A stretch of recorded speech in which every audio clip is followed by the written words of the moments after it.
Ce matin, on vous présente un regroupement d'artistes d'ici de la région, la Maestria. Et pour nous en parler, nul autre que la présidente et le vice-président, Mme Micheline Hamel et M. Jean-Marie Laverge. Bienvenue à tous les deux à l'émission. Bonjour François. Écoutez, on va d'abord présenter ce que c'est comme regroupement, la Maestria. Ça fait combien de temps que ça existe exactement? Bien, la Maestria vit cette année sa 16e année d'existence. Et j'ai été un des membres fondateurs et je suis la présidente depuis 2007, lors du départ de Jean-Paul Lapointe, que tout le monde de la région connaît bien. Oui. Alors, pourquoi on a fait la Maestria? Parce que nous sommes toujours entre 10 et 15 membres actifs dans la Maestria. Et pourquoi on a senti le besoin de se regrouper? Parce qu'aujourd'hui, on n'est plus dans le temps où est-ce que l'artiste doit rester seul toujours dans son atelier. Il faut vraiment aller vers les gens puis aussi se réconforter dans des périodes plus basses un petit peu. Et aussi pour dynamiser notre création. Parce que souvent, c'est facile de s'endormir dans une petite recette magique un peu, puis qui va bien, qui se vend bien. Mais l'artiste doit se donner comme rôle d'aller plus loin que ça. Et bien sûr, il faut vendre nos œuvres, mais aussi il faut aller vers ce que chacun on est vraiment. Puis on veut aussi montrer l'importance, lorsque les gens prennent contact avec nous, montrer l'importance de qu'est-ce que c'est qu'un artiste, puis qu'est-ce que c'est qu'une œuvre originale. Ouais. Parce qu'aujourd'hui, on a une facilité de se procurer des œuvres qui sont belles, qui sont décoratrices dans notre maison, mais qu'est-ce que c'est l'importance d'une œuvre qui est originale puis qui est unique souvent aussi? Avec la démarche, le concept, la couleur de l'artiste qui l'a travaillé, qui l'a... Oui. Et puis, dont tu vas parler tout à l'heure, dans notre histoire de tâche, c'était un de nos objectifs, c'était en même temps de se faire connaître d'une catégorie ciblés de gens, comme les journalistes et de tous les médias, mais aussi, c'était de dynamiser notre propre démarche artistique. OK? Et de sortir des sentiers battus, aussi de sortir de la zone de confort. De confort. On va présenter ce projet-là dans quelques instants pour poursuivre avec la Maestria en général. On parle d'une quinzaine de membres. Artistes de profession. Oui, professionnels. C'est très important parce que souvent, on se fait dire, je voudrais dire aux gens que c'est pas vrai qu'on est les 15 meilleurs de la région ou les 15 seuls qui sont professionnels. Il y a beaucoup d'artistes. Mais pour être artiste de la Maestria, il faut accepter de partager avec les autres du temps, beaucoup de temps, beaucoup de dialogue, Puis quand on fait nos projets dans notre galerie sur la rue Racine, là, il faut que tout le monde mette la main à la pâte. Et puis il y en a qui n'ont pas le temps, ou ils n'ont pas le goût, ils n'ont pas la capacité physique non plus souvent. Mais aussi, ça coûte des sous. Aujourd'hui, pour faire une profession de peintre, il ne faut pas juste avoir le talent. Il faut travailler très fort, puis aussi, il faut accepter d'investir des sous, puis de collaborer avec l'autre qui est à côté de toi. Et c'est la force de la Maestria, d'ailleurs. Donc, c'est vraiment un lieu de partage, de collaboration. Oui, puis notre route est déjà à sa 9e année, cette année, la route des artistes de la Maestria, qui a été un contact très privilégié avec les gens de la région. Et on les reçoit dans nos ateliers, puis on explique notre démarche, et puis ils voient dans notre lieu de création, comprennent très bien dans notre lieu de création qui est tel artiste, parce qu'ils voient dans quel milieu il crée. Et lorsqu'on parle d'artistes, on parle principalement d'artistes peintres, mais je crois que ça peut regrouper aussi des sculpteurs. Plus localement, je sais que M. Dallaire a déjà été membre, Victor Dallaire, de la Maestria. Donc, c'est pas seulement de la peinture, c'est vraiment les arts visuels en général, là, disons. Oui, M. Vic Dallaire, d'ailleurs, a été longtemps membre comme sculpteur avec M. Jean-Marie Laberge. Mais ça aussi, c'est un exemple d'un artiste qui se sent pas bien dans des réunions, se sent pas bien toujours. Donc, mais le jour où est-ce qu'il va décider de nous rejoindre encore une fois, on va être très heureux de le faire. Parce que ça prend une disponibilité pour participer. C'est s'intégrer à un groupe comme ça il faut avoir du temps à donner nécessairement. Oui, puis je pense qu'aujourd'hui, l'art a un rôle spécial à jouer. Moi, je crois beaucoup à la démocratisation de l'art, puis je crois que l'art peut transformer une société. Oui.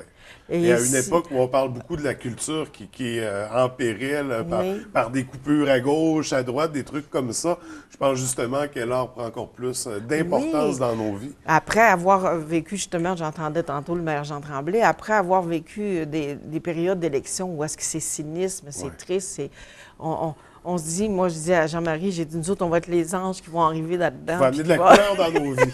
Oui. C'est ça. Et par la Maestria naît toutes sortes de projets, tous aussi fous l'un que l'autre. Et dernièrement, on a eu la chance, nous, en tant que médias, de participer à un beau projet qui s'intitule l'Histoire de Taches. Si on résumait, M. Laberge, de quoi il s'agissait comme projet? Alors, chaque artiste avait apporté 2 ou 3 tableaux, en moyenne 24-36. Oui. Et on demandait aux gens de médias, télévision, radio, étaient invités avec pas un petit gueuleton, une petite réception. Alors, ils s'amusaient à faire des tâches ici et là. Oui. Selon leurs idées. Il y en a qui avaient peut-être, après moi, qui n'avaient jamais touché un pinceau, mais quand même, ils font des tâches, ils sont bien débrouillés. Mais le problème, c'est que les tâches, c'est pas toujours où on voudrait. Alors moi, j'ai hésité un peu à embarquer dans ça parce que ça te force à faire quelque chose que tu n'as jamais fait. Il faut que tu te laisses inspirer par les tâches. Alors, je ne sais pas si on peut voir... Oui, présentement, à l'écran, on voit un tableau. Là, c'est des tâches, ça. Bon, si j'avais 24-36, on va remarquer... Si vous regardez le tableau de droite là-bas, c'est le deuxième, c'est celui qui est à droite. Donc, est-ce qu'on peut on va le montrer à l'écran? On va montrer, parce que là, on vient de voir les Là, tâches, on va voir le résultat, Ah, ce qui a été créé par rapport à ce tableau-là. Ouais. Donc, on en voit justement un à l'écran présentement. Si vous remarquez, si on pouvait faire le retour, ce serait assez facile, mais c'est peut-être difficile. On remarquait que cette première tâche est un petit peu dans vertical, c'est des grosses lignes de travers, rouges. Ouais. Alors moi, c'est pas faire un paysage avec ça, il ne faut pas y penser. Alors, disons que c'est une espèce de départ vraiment abstrait. Il n'y a rien qui est très logique, parce que chacun fait ce qu'il pense. Oui, bien, c'est à partir de tâches. Votre défi, c'était de créer une œuvre. Ouais, c'est pour ça que moi, je regardais ça. Je dis, je ne peux pas faire un paysage avec ça. Cubiste, tout ça, parce que je peux faire à peu près n'importe quel style. En général, je fais plutôt de portraits, ou sculptures, des bustes. Alors, disons, c'était un petit peu spécial. Mais je me suis dit, la seule façon de me sortir de ce piège-là, c'est de faire quelque chose d'abstrait. Alors, j'ai pensé en termes de visage. Alors, si vous regardez bien ici, là, il y a environ 15 visages. Oui. Et tous les visages sont souriants. Oui. Enfin, le titre, là, un artiste qui m'a dit, Jean-Marie, quand j'ai regardé ça me faisait sourire, parce que ça a l'air drôle, c'est tout croche. Ah ouais, des fois, de mes visages. Le titre, en fait, c'est Souriez. Souriez, 3 points, c'est le titre. Alors, le titre, c'est Souriez, c'est le titre. Alors, les gens arrivent, c'est le titre, ben, c'est Souriez, c'est le titre. Alors, si on regarde, là, tous les visages sont plutôt drôles, mal faits, il n'y a pas de logique dans ça, mais j'ai respecté quand même les lignes principales. Oui. Les gros... Fait qu'il est vraiment là le défi, c'est de partir des tâches, puis d'avoir une perspective, d'avoir une vision autour de ça, puis de l'appliquer. Ouais, mais... Et on dit, vous donnez dans le portrait habituellement, pas nécessairement dans des trucs un peu plus... Ça, c'était peut-être... là, c'est plutôt caricature, tout le temps. Oui, c'est ça. Mais quand même, ça m'a obligé. Au début, j'étais un peu craintif. Je me suis dit, la seule façon, c'est de commencer sans réfléchir. On laisse le pinceau guider nos idées, si on veut dire. Absolument. Et nous, en tant que médias, on laissait le pinceau nous guider aussi, parce que c'est pas évident de faire des tâches pour l'avoir vécu. On ne sait pas comment l'aborder. C'est difficile de faire une tâche. C'est long, là. C'est toute une réflexion à chaque tableau.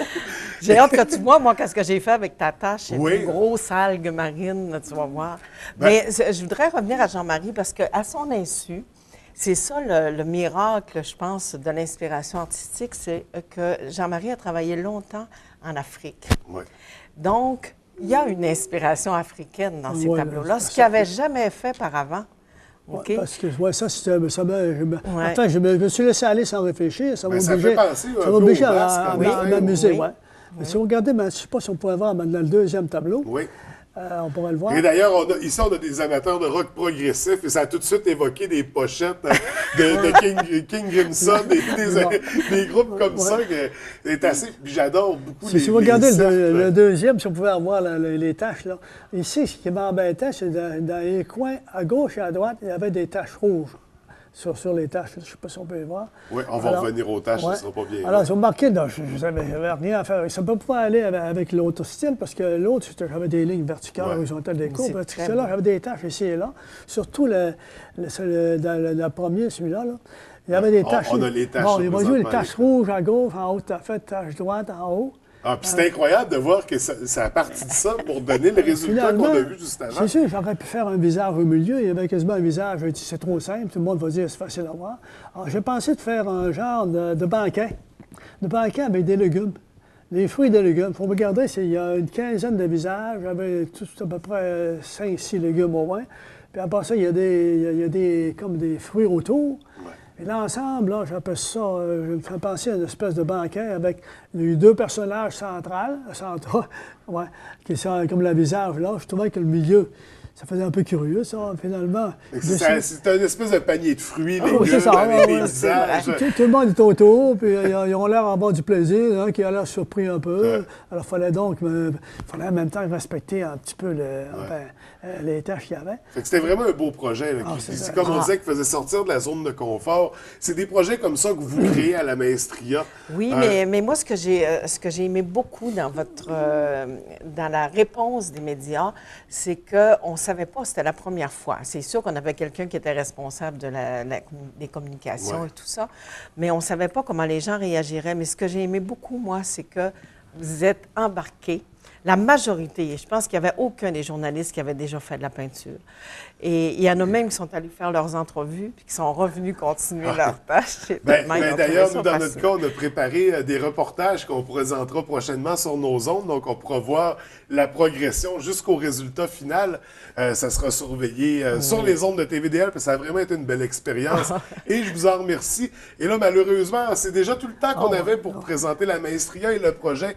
Écoutez, c'est fascinant, c'est très intéressant. On invite les gens à aller vous rencontrer à votre local sur la rue Racine. Au mois de novembre, l'exposition, au début de novembre probablement, mais vous allez être au courant. On va faire le rappel, c'est ça, dans le reportage, et on fera l'annonce certainement sur nos ondes. Écoutez, je vous remercie tous les deux d'avoir pris le temps de venir nous rencontrer ce matin. Je vous souhaite un beau succès pour vos projets, puis au plaisir de se voir à nouveau. Merci beaucoup, Merci. François. Au revoir.